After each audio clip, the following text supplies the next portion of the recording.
Hello दोस्तों, स्वागत है आप सभी का गाइडली ऑफिशियल यूट्यूब चैनल पर। दोस्तों मैं हूं अखिलेश अवस्थी। दोस्तों आज हम बात करने जा रहे हैं एंटी डंपिंग ड्यूटी की, जो कि अभी हाल ही में स्टील प्रोडक्ट्स पर दोस्तों लगाई गई है। कुछ स्टील प्रोडक्ट्स हैं जिन पर एंटी डंपिंग ड्यूटीज़ जो हैं वो लगाई गई हैं। तो दोस्तों आज हम जानेंगे कि आखिर एंटी डंपिंग ड्यूटीज़ क्या होती हैं और इनको क्यों लगाया जाता है और किसके द्वारा हमारे देश में इनको आरोपित किया जाता है या लगाया जाता है। तो दोस्तों आगे बढ़ते हैं।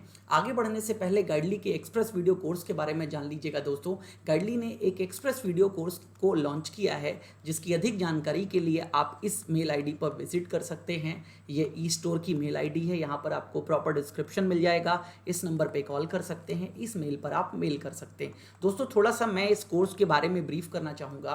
पर्टिकुलर क्या है, देखिए दो कोर्स हैं, एक है एक्सप्रेस वीडियो कोर्स और एक है इंडिविजुअल बैच। देखिए एक्सप्रेस वीडियो कोर्स में जितने भी आपके आने वाले मेंस एग्जामिनेशंस हैं, चाहे वो बैंक के हों, इंश्योरेंस के हों, तो प्रीलिम्स और मेंस दोनों का यहाँ पर डिज़ाइन किया हुआ कोर्स है और कंप्लीट कोर्स है। रीजनिंग, इंग्लिश, जीए, मैथ, सारे के सारे सब्जेक्ट यहाँ पे आपको बहुत अच्छे से कवर किए जाएंगे। ठीक है, हाई लेवल डीआईज हैं यहाँ पर, हाई लेवल रीजनिंग है यहाँ पर। देन इंडिविजुअल बैच भी है, हर एक फैकल्टी का अलग अलग इंडिविजुअल बैच भी है, जिसकी कॉस्ट है 499 और दोस्तों एक्सप्रेस वीडियो कोर्स की कॉस्ट है 1499। अब दोस्तों एक बात यहाँ पर समझ लीजिएगा अच्छे से, अगर आप एक्सप्रेस वीडियो कोर्स परचेज करते हैं तो दोस्तों याद रखिएगा इंडिविजुअल वीडियो कोर्स जो है वो साथ में फ्री मिलेगा, ये बात आप याद रखिएगा। अब इस कोर्स के क्या क्या फीचर्स हैं दोस्तों समझ लीजिएगा। लाइव बैच मिलता है आपको यहाँ पर, ठीक है। देन क्विज मिलती है यहाँ पर, आपको क्या मिलती है, पर्टिकुलर क्विज है यहाँ पर कराई जाती है। देन दोस्तों वीडियोस भी यहाँ पर अवेलेबल हैं। जो एक्सप्रेस वीडियो कोर्स है वो रिकॉर्डेड फॉर्म में है और जो इंडिविजुअल बैच है, ठीक है, फैकल्टीज़ का अलग अलग, वो लाइव बैच है। देन पीडीएफ्स मिल जाती हैं, जो भी फैकल्टी यहाँ पर टॉपिक कराएंगे अपनी पीडीएफ्स प्रोवाइड कर देंगे। मॉक टेस्ट सीरीज़ आपको यहाँ पर जो है वो फ्री मिल रही है। और दोस्तों सबसे जो यूनिक पॉइंट है उसका वो ये है कि इस कोर्स की वैलिडिटी लाइफ टाइम है। दोस्तों एक बार आप इनरोल हो जाएंगे, लाइफ टाइम वैलिड है। जब तक आप तैयारी कर रहे हैं तब तक गाइडली आपके साथ है। यूट्यूब पर ऐसा कोई भी कोर्स अवेलेबल नहीं है जो आपको लाइफ टाइम गारंटी दे रहा हो। देन दोस्तों बढ़ते हैं अपने कोर्स की ओर, मतलब अपने टॉपिक की ओर। दोस्तों वाई इन डिस्कशन, आखिर डिस्कशन में क्यों आई एंटी डंपिंग ड्यूटी। तो दोस्तों recently India has announced imposition of anti dumping duty on imports of certain types of specific steel products. कुछ विशेष प्रकार के जो इस्पात से संबंधित उत्पाद हैं, जो कि कहाँ से इंपोर्ट किए जाते हैं, चाइना से, वियतनाम से एंड कोरिया से, यहाँ से इंपोर्ट किए जाते हैं। तो इन पर एंटी डंपिंग ड्यूटी लगाया गया है, किसके द्वारा, भारत के द्वारा। तो पहले तो जान लेते हैं आखिर एंटी डंपिंग ड्यूटीज क्या होती हैं, फिर इस न्यूज़ को हम बहुत अच्छे से कवर करेंगे। तो सबसे पहले एंटी डंपिंग शुल्क, तो डंपिंग समझिए फिर एंटी डंपिंग। देखिए the term dumping is most commonly use to refer to international trade law. जो अंतर्राष्ट्रीय व्यापार कानून है उसके संदर्भ में ये जो टर्म है इसको लिया जाता है। Where dumping refers to the export of a product by a manufacturer of a country to another country either below its domestic price or below its cost of production। आपको एक एग्जाम्पल के through मैं बहुत अच्छे से समझाने की कोशिश करता हूँ। देखिए मान लीजिए एक पर्सन है ए नाम का और ये एक्सपोर्टर है, ये चाइना से प्रोडक्ट कहाँ भेज रहा है दोस्तों, ये चाइना से प्रोडक्ट भेज रहा है इंडिया में। तो समझिएगा बहुत अच्छे से, इंडिया में जो इंपोर्टर है वो कौन है, बी है। देखिए जो भेजता है वो कहलाता है एक्सपोर्टर, ठीक है, और जो खरीदता है वो कहलाता है इंपोर्टर। अब समझिएगा यहाँ पर इंपोर्ट ये प्रोडक्ट यहाँ पर कर रहा है, कौन सा प्रोडक्ट है, अब समझ लीजिएगा स्टील प्रोडक्ट है, ठीक है, स्टील प्रोडक्ट। अब ऐसा नहीं है कि ये इंडिया में अवेलेबल ही नहीं है, इंडिया में भी जो डोमेस्टिक मार्केट है हमारी, उस डोमेस्टिक मार्केट में ही क्या है, ये प्रोडक्ट अवेलेबल है, ठीक है, लेकिन फिर भी इंपोर्ट किया जा रहा है, यहाँ पर ये प्रोडक्ट अवेलेबल है। अब समझिएगा ए ने जो प्रोडक्ट बी को भेजा तो एक्सपोर्ट करेगा, अगर एक्सपोर्ट की चीज़ें महंगी होंगी तभी डोमेस्टिक मार्केट की चीज़ें बिकेंगी। लेकिन एक इसने जो प्रोडक्ट भेजा वो या तो कॉस्ट ऑफ प्रोडक्शन से भी कम बेचा, मतलब मान लीजिए इसको बनाने की लागत आती है 100 रुपये, 100 रुपये लागत से भी कम पे भेज दिया, यहाँ पर एक्सपोर्ट कर दिया। मान लीजिए 90 रुपये का यहाँ पर क्या कर दिया, इम्पोर्ट कर दिया सीधे सीधे, मतलब ए एक्सपोर्ट करेगा और बी जो है वो इंपोर्ट करेगा। अब दोस्तों यहां पर क्या लिखा हुआ है, यहां पर बिलो इट्स डोमेस्टिक प्राइस और below it's cost of production, समझिएगा। तो below again cost of production मैंने बताया 100 रुपए है, तो 10 रुपए कम 90 रुपए पे भेज दिया गया। या डोमेस्टिक मार्केट में जो इसकी कीमत है, डोमेस्टिक मार्केट में इस प्रोडक्ट की कीमत है 100 रुपए, तो इसको डोमेस्टिक मार्केट की कीमत से कम मान लीजिए 90 रुपए पर भेजा गया।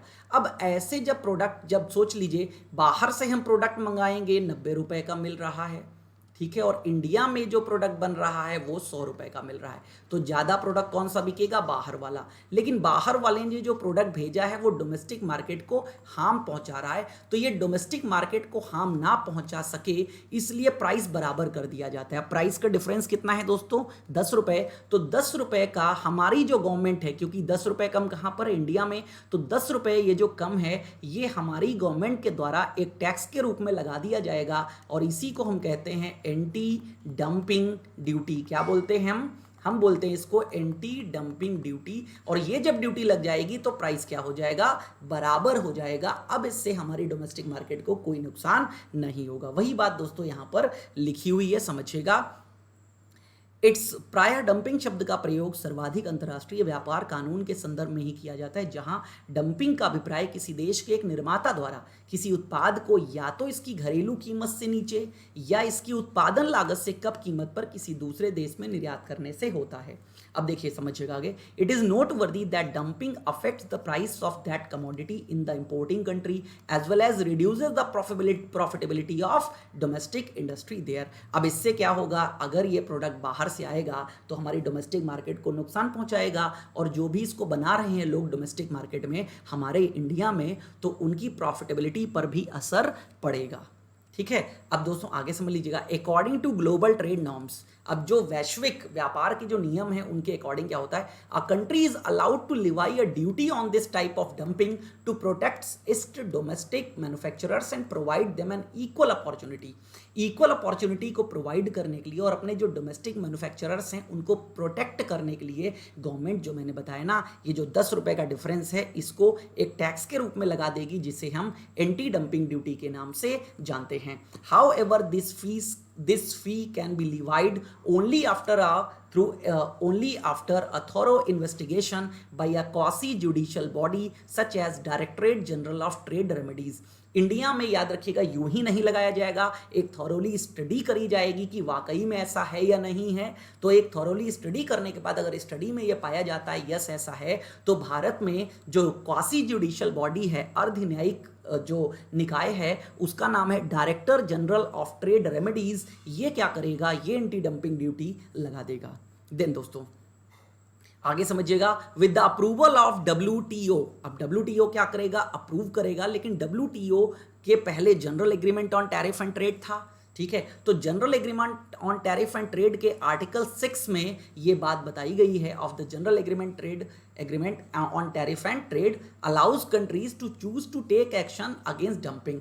मतलब ये जो गेट का जो आर्टिकल 6 है वो ये WTO को पावर देता है कि WTO ऐसी डंपिंग ड्यूटी को क्या कर सकता है, अप्रूव कर सकता है। Thus we can say that when a country imposes a duty equal to the difference between the cost of product and the price of the product in the exporting country to protect its domestic industries। यही मैंने बताया कि loss को reduce करने के लिए देखिए difference कितना था दोस्तों, 10 रुपए का। यही डिफरेंस की एंटी डंपिंग ड्यूटी जो है वो लगा दी जाएगी, किसके द्वारा, इंडिया में बात करें तो DGTR जो director general of trade remedies है उसके द्वारा।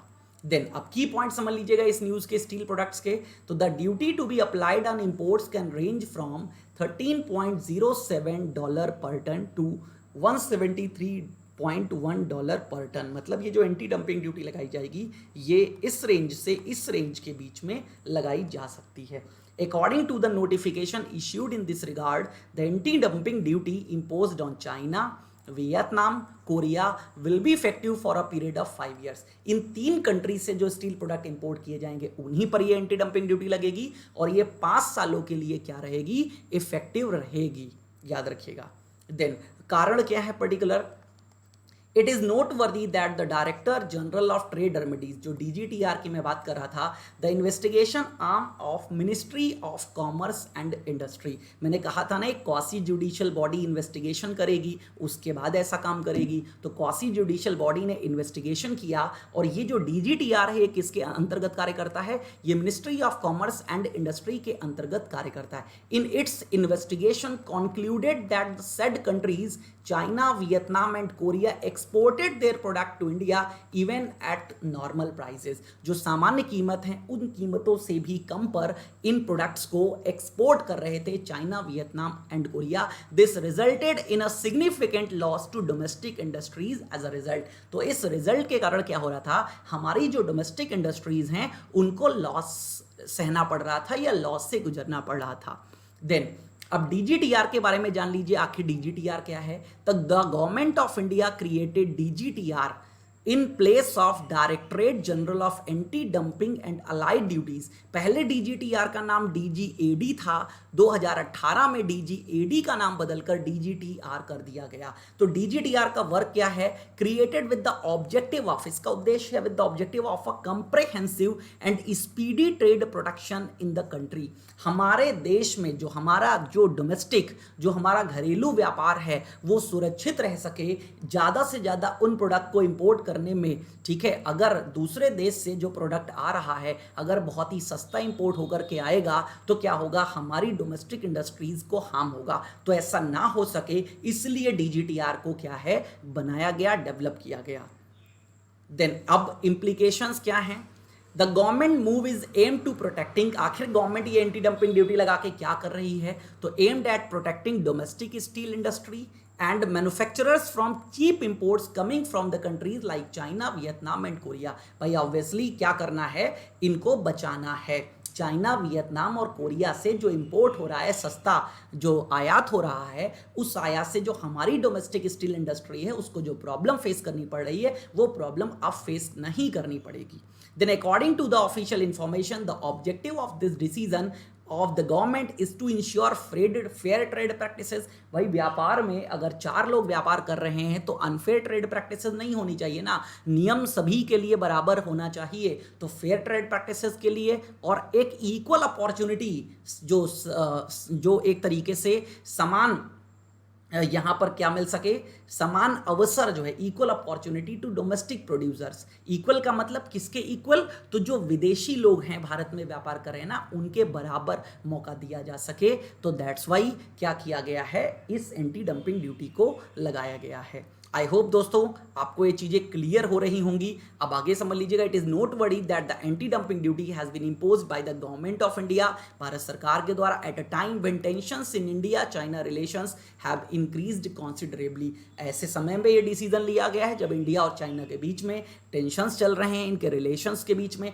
आपको पता ही है इस समय चाइना के साथ अभी हाल ही में आपको पता है गलवान घाटी में हमारे देश के 20 सैनिक भी शहीद हुए। तो इंडिया चाइना बॉर्डर डिस्प्यूट भी चल रहा है, उसके बीच में ऐसा किया गया।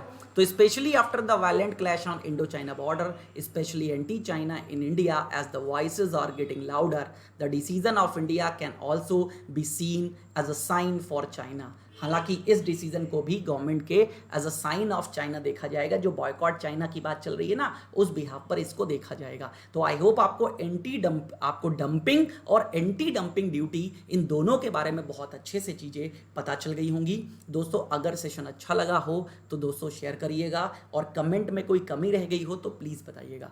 Thank you, thanks a lot.